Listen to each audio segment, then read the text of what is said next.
So good evening class, good evening Hermes. So we're going to discuss about the emergent literature.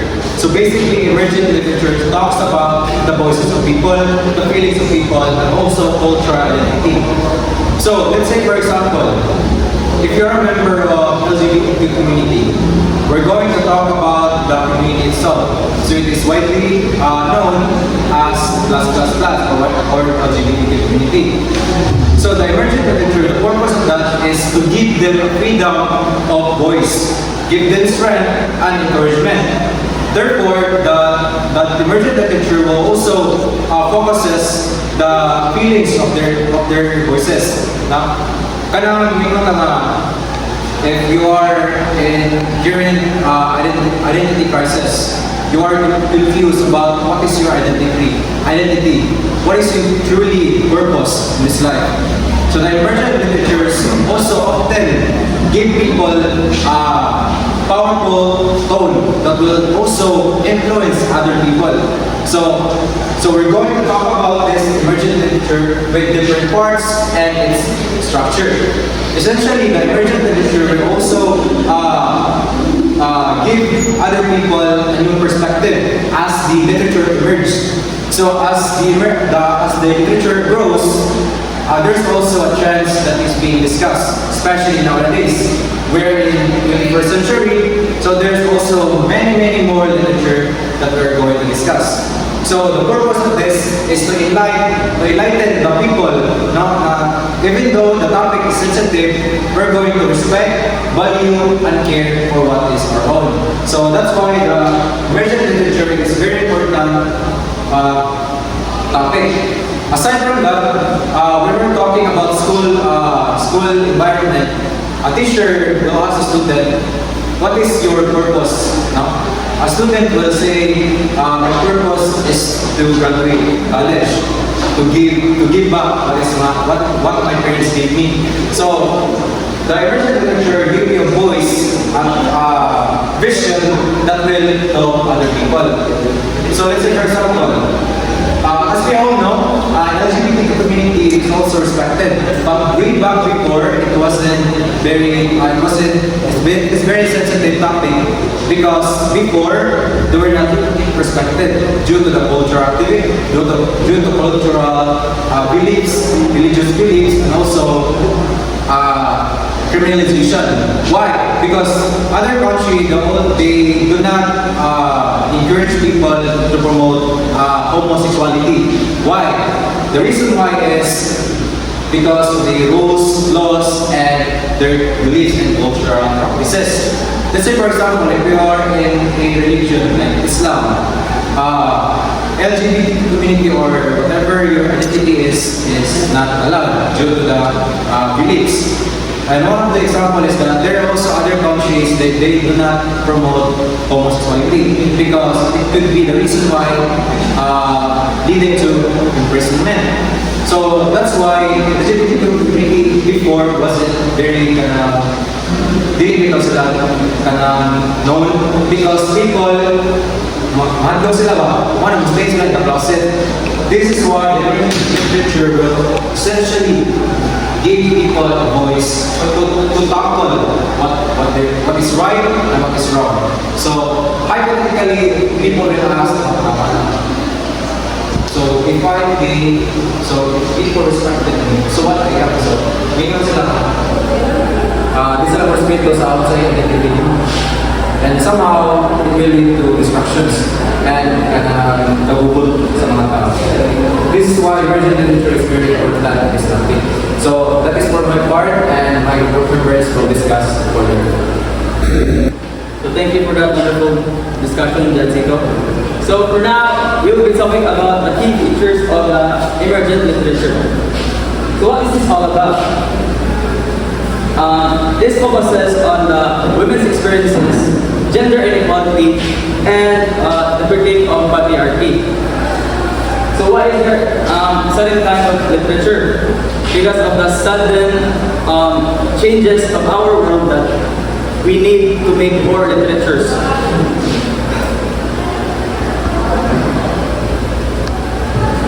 So the next literature we'll be talking about is the feminism literature.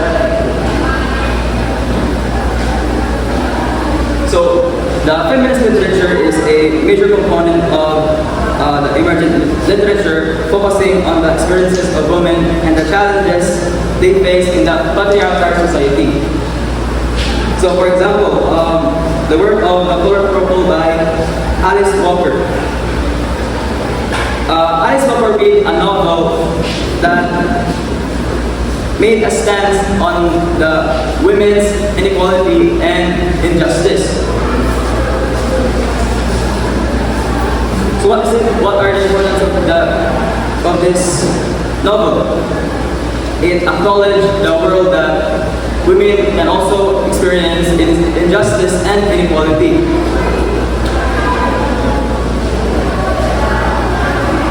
And the next literature we'll be talking about is the LGBTQ literature. So why is there a sudden emergent literature for LGBTQ? Because, as we all know it, the world is more likely discriminating the LGBTQ community, which is why LGBTQ literature is needed and necessary. Because these works challenges heteronormativity, which assumes that heterosexuality is the standard of normal identity through themes of identity, acceptance, and struggle. An example for this is A Little Life by Hanya Yanagihara. Her novel also explores the trauma, identity, and relationships. So I think, so the next reporter will be starting. So let's proceed.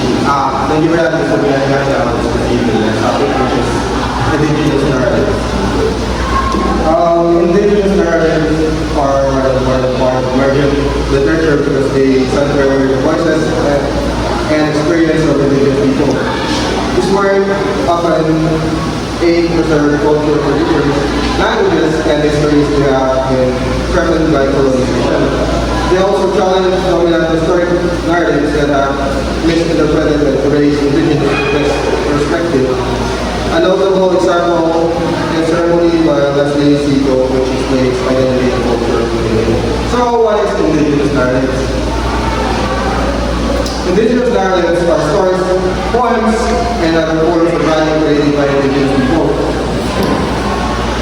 This work focuses on their culture, traditions, beliefs, and everyday life.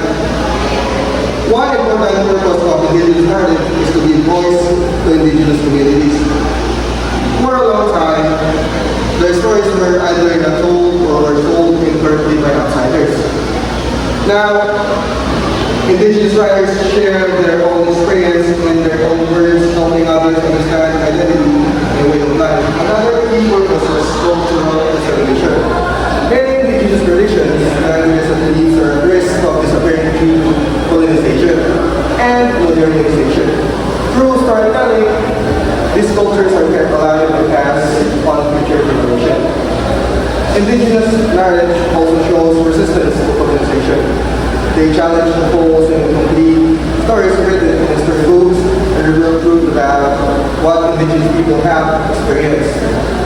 These works often talk about struggles such as loss of land, discrimination, and identity, but they also highlight strength, resilience, and meaning. For example, the novel by Leslie Marmon Silkman explores how a Native American man recognizes his culture to heal from trauma. This shows how indigenous people and indigenous narratives are not just about the past, they are also about recovery, identity, and hope. And let's move on to the next topic, which is overlapping identities. Overlapping identities means that a person has many identities at the same time, such as gender, race, social class, religion, or age. These identities do not act separately, they combine and affect each other. For example, a person is not just a woman, or just poor, or just from a certain culture. You can all be these at once, and these combination shapes how we experience life. And we have here the multiple forms of oppression. One of the forms of oppression happens when a person experiences more than one type of discrimination at the same time because of their overlapping identities. For example, a woman may face sexism, a poor person may face class discrimination, a person from a minority group may face racism. If one person belongs to all this group, they may experience all these struggles together, not separately. They can make their situations much more difficult. Simple way to understand overlapping identities is the regards of who you are combined. And all the forms of oppression is facing different kinds of unfair treatment at the same time. Tonight we're going to talk about the political and cultural functions. There are three parts. There are racist awareness, promotes change, and reflects diversity. So first we're going to talk about the racist awareness. So the racist awareness emergent literature helps people understand important issues in societies like injustice, poverty, and discrimination. It opens readers' eyes to problems they may not notice before. For example, a short story about a poor family struggling to buy food shows readers what poverty feels like and helps them understand the issue better. Next is to promote change. It encourages people to think differently and take action by sharing powerful ideas and experience. It can inspire readers to support fairness, equality, and positive change in society. And the next is that reflects diversity. Emergent literature shows different cultures, identities, and ways of life. It gives voice to various groups of people, helping readers appreciate and respect differences. And emergent literature serves both political and cultural functions. Politically, it raises awareness about social injustice and challenges to think critically and advocate for change.